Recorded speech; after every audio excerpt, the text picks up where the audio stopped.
So we shall now discuss about the stages of the civil cases one by one, and the first stage is the starting of a civil claim and limitations regarding it. When faced with any new instruction, one of the most important things that a council should establish at the onset is the time limit within which the proceedings should be commenced.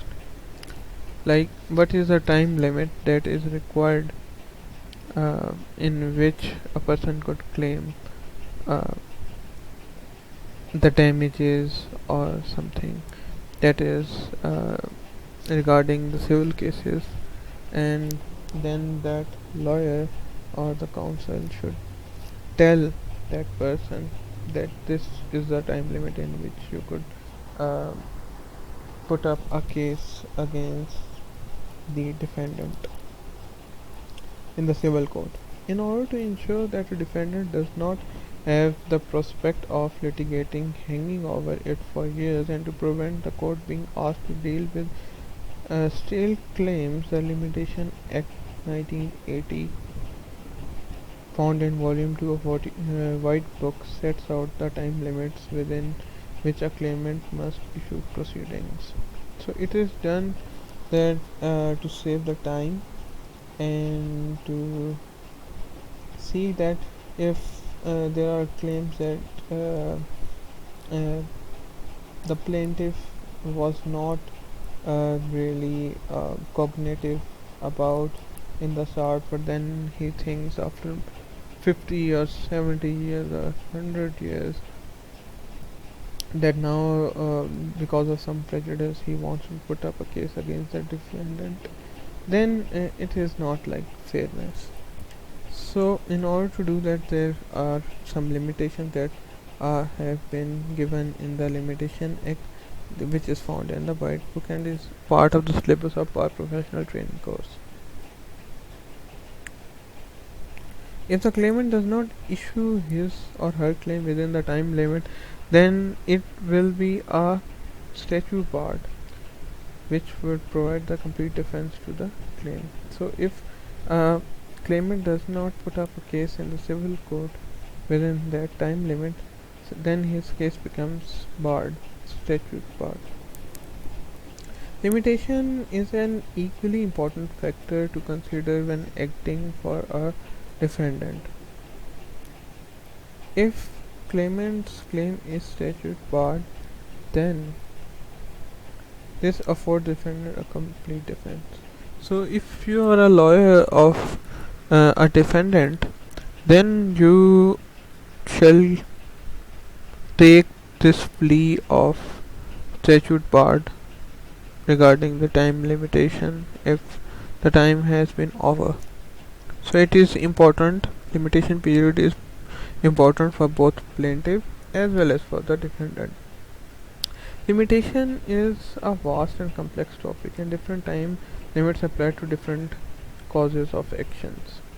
So it's not like there is a limitation for every civil case uh, that is that in every case there is same limitation. No, every cause of action is quite different, so different limitations have been given for different cause of action for the different cases. However, you may be interested to learn that claims for breach of contract must be commenced within the 6 years. So what is important here that you need to know is that breach of contract, you can make a case, you can put up a case against the defendant within the 6 years of the breaching of the contract. For personal injury claims, it is 3 years from the date on which the cause of action accrued.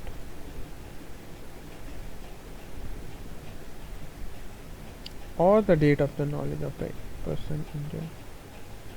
Knowledge is defined in the section 14 of Limitation Act as the first date on which the person first had knowledge that the injury is in question was significant, that injury was attributed in whole and in part to the act and omission to which alleged to constitute negligence and breach of duty, and the identity of the defendant.